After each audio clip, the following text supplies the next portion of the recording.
Hey everyone, welcome back for another deep dive with me. And me. And today we're going to be Yeah? taking a look at the life and the legacy of Roberta Flack, Oh, yeah. One of the all-time greats. a true music icon, Yeah. and Yeah. sadly someone who passed away recently. Yeah, very recently. Yeah. And we've got tons of stuff to go over. We've got biographies, old articles. We've got some stuff from Wikipedia. Oh, yeah. Even a music website. Yeah. And the interesting thing is that there's so much more to her story than just the hits and awards. Oh, yeah, absolutely. Her journey's fascinating. She wasn't just a talented singer. She broke boundaries and helped pave the way for so many other artists, especially women of color. Yeah, so let's get started with her early life. Okay. We know that she was winning classical piano competitions at like 13 years old. I mean, that's crazy. Yeah. It really is. Yeah. Yeah, and that kind of talent earned her a full scholarship to Howard University at 15. But what's interesting is that her path wasn't always smooth sailing. One biography mentions that a professor actually advised against her pursuing an orchestral career because she was a black woman. Can you imagine that? Wow, that's pretty disheartening, especially considering her level of talent. Yeah. I wonder what would happen if she had taken that advice to heart. Well, it does make you wonder. Yeah. But she definitely didn't let it stop her. Yeah. This is someone who was determined to make music on her own terms. Yeah, so she graduates from Howard and she starts teaching music and English, but you can tell from these sources that her passion for performing never really went away. Exactly. And it's during those years when she's playing clubs in D.C. that things start to change. She was discovered by some pretty big names, actually, people like Johnny Mathis and even Liberace. Wow. They saw something special in her. I remember reading about her audition for Atlantic Records. Oh, yeah. 40 songs. Oh, wow. I mean, was that a normal thing? I doubt it. That's not your typical audition. Yeah. It really speaks to her incredible work ethic and the fact that she was ready to showcase every facet of her talent. And of course, it worked. They signed her right then and there. Talk about making an impression. Wow. So she's got this record deal, but fame didn't come overnight, right? No, it's interesting how success sometimes takes its own sweet time. She actually released 3 albums between 1969 and 1971 before things really took off. And then, of course, there's the Play Misty for Me moment. Exactly. Clint Eastwood features the first time ever I saw your face in his film, and suddenly Roberta Flack is on everyone's radar. Yeah. It's funny because that song wasn't even on her first album. I love that. Yeah. It's like the song had a life of its own, just waiting for the right moment to become a hit. Yeah. It wasn't instant success, but she was putting in the work. Absolutely. But the real question is what made that song and Roberta Flack's music in general resonate so deeply with audiences, especially in the early 70s. Well, you mentioned how her style defied categorization. She was blending soul jazz folk. And that voice, there's just raw emotion in her singing. It's like she's not just hitting the notes, but really living every word. It's true. She had this ability to draw you in, make you feel every note. And part of that comes from her classical background, her phrasing, the way she builds emotion, even the improvisational elements. You can hear that classical influence throughout her work. That's so cool. Yeah. And of course, we can't talk about Roberta Flack without mentioning Quiet Storm. She's considered one of the pioneers of that whole subgenre of R&B, right? Absolutely. It's all about that smooth, intimate sound, the focus on emotional depth rather than just danceability. It's a perfect fit for her style. And in many ways, she helped define what Quiet Storm became. I was reading this article where Reverend Jesse Jackson described her as socially relevant and politically unafraid. I mean, that's quite a statement. It really is. And it goes beyond just being a great singer.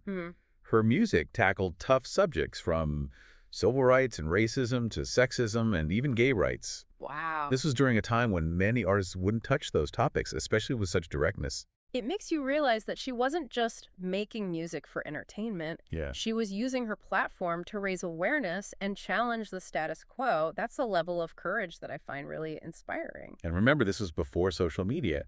She was using her voice in a way that could have alienated some audiences or radio stations, but she did it anyway. Yeah. And it's fascinating to think about how that impacted her career and paved the way for other artists to speak their truth. Definitely. So we've got this incredible artist who's breaking musical boundaries and addressing social issues in her music. And then, of course, there's the legendary collaboration with Donny Hathaway. Oh, yeah. I mean, Where's the Love is a classic. That partnership is something special. Their voices blend so seamlessly, and you can really hear the raw emotion in their duets. It's a perfect example of musical chemistry at its finest. And then there's the whole Grammy domination thing. 2 consecutive wins for Record of the Year. Wow. Did anyone else ever achieve that? She's the only solo artist to do it. And what's really remarkable is that these weren't just kitschy pop tunes. They were songs that transcended genre and connected with people on a deeply emotional level. Okay, I'm definitely getting the sense that there's so much more to Roberta Flack's story than just the hits. Oh yeah, tons more. It feels like we're just scratching the surface here. What I'm really curious about is what happened after all that initial success? Did she just keep churning out albums? That's a great question because her career didn't follow a predictable trajectory. It's true that she kept recording, but she also branched out into other creative avenues. Some of the articles mention how she started composing for film and television. Oh, that's right. I think I read something about Bustin' Loose. Did she score that movie? She did, and the TV show Valerie, too. Wow. It's another reminder of her versatility. Not only could she sing across genres, but she could also create music for different mediums, bringing her signature sound to these projects. Wow, and somewhere in there she found time to become a dedicated music educator. It's mentioned all over her bios. Absolutely. And it wasn't just a side hobby for her. She founded the Roberta Flack School of Music at the Hyde Leadership Charter School in the Bronx. Hmm. It was a free music program for underserved students, a testament to her deep belief in the transformative power of music. I wonder what it was like to be one of her students. That's a pretty amazing opportunity. But sadly, these sources also mention some real challenges later in life. She had a stroke in 2016, right? Yes, and that led to her needing a wheelchair. She officially retired from touring a couple of years later. Yeah. You can only imagine how difficult that must have been to step away from something she loved so deeply. Yeah, it's heartbreaking to think about, but even after retiring from touring, it seems like she never really stopped. I read about special appearances, continued advocacy for music education, talk about a strong spirit. It's truly inspiring, but then in 2022, there was news of her ALS diagnosis. Several articles and her Wikipedia entry talk about how this devastating disease ultimately forced her to retire from singing altogether. Oh, wow. That's just so sad to have that gift, that voice taken away. I can't even imagine what that must have been like for her. It's definitely a difficult part of her story, but it also highlights her incredible resilience. Even amidst these health challenges, she continued to find ways to express herself creatively. Remember that children's book she wrote, The Green Piano? Yeah, I came out just last year. I remember seeing that. What was it about? It's a beautiful and heartwarming story about her early life, focusing on how a piano salvaged by her father ignited her passion for music. That's incredible. It really speaks to the enduring power of creativity, even in the face of adversity. So here we have this incredible journey from prodigy to icon, overcoming challenges, making lasting contributions to music and education. What does it all add up to? What would you say is Roberta Flack's ultimate legacy?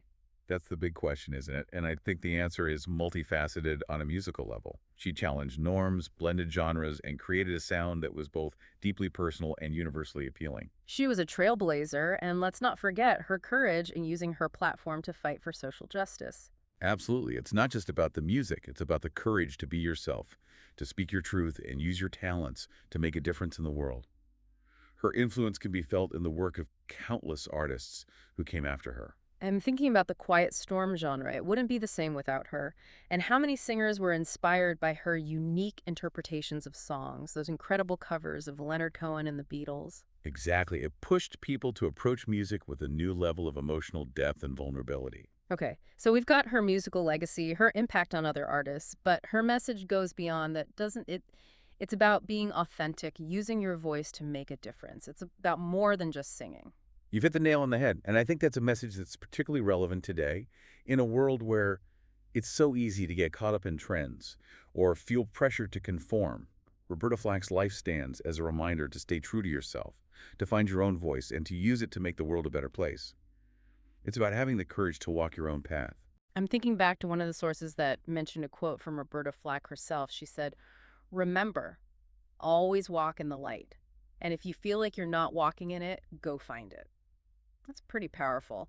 It is, and it gets to the heart of what we've been talking about. It's a call to authenticity, to living a life that's aligned with your values and your purpose.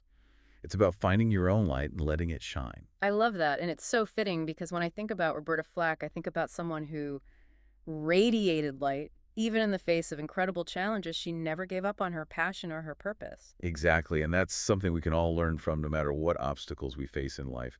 There's always a way to find our own light and use it to illuminate the world around us. This has been an incredible deep dive. It's more than just learning facts, it's about understanding the person behind the legend. That's the beauty of these deep dives. We get to peel back the layers and discover the humanity, the struggles, and the triumphs that shape these iconic figures. And in doing so, we might even learn something about ourselves. Absolutely.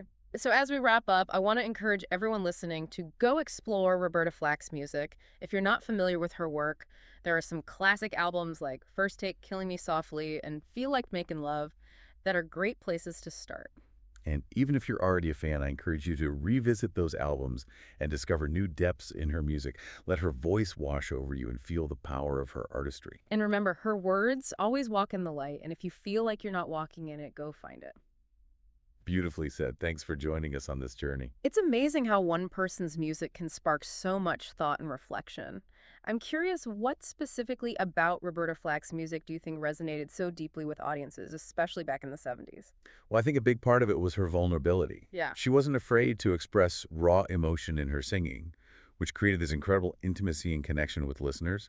And then there's her musicality, that unique blend of genres. It was familiar, yet fresh, appealing to both pop sensibilities and jazz aficionados. It's funny you mentioned her jazz influence. One article talked about how she actually incorporated improvisation into her performances. I never knew that. It's true. She had this incredible ability to make each performance unique, to play with the melody and phrasing in a way that kept the audience on the edge of their seats. It's a testament to her deep understanding of music Yeah. and her willingness to take risks. It makes me want to go back and listen to her live recordings to see if I can hear those improvisational moments. But beyond the technical aspects, I keep coming back to that idea of walking in the light. It's such a powerful concept. Do you think it's something that anyone can achieve? I absolutely believe it is. It's not about achieving some kind of perfect state of enlightenment. It's about being true to yourself, recognizing your values, and having the courage to live in alignment with them. It's a continuous journey, not a destination. So it's more about the striving, the constant effort to move towards that light. Exactly. And sometimes that means confronting difficult truths about ourselves or the world around us. It means having the courage to speak up, to challenge injustice, even when it's uncomfortable. Roberta Flack did that throughout her career. That's what makes her such an inspiring figure. She wasn't just a talented artist, she was a woman of conviction who used her platform to make a difference. And I think that's the ultimate takeaway from this deep dive. It's not enough to simply admire talent. We need to find our own light, our own purpose, and use it to illuminate the world, just like Roberta Flack did. Well said. It's been an honor to explore her legacy with you today. And to everyone listening, thank you for joining us on this deep dive into the life and legacy of the one and only Roberta Flack. Remember, keep exploring, keep learning, and keep walking in the light.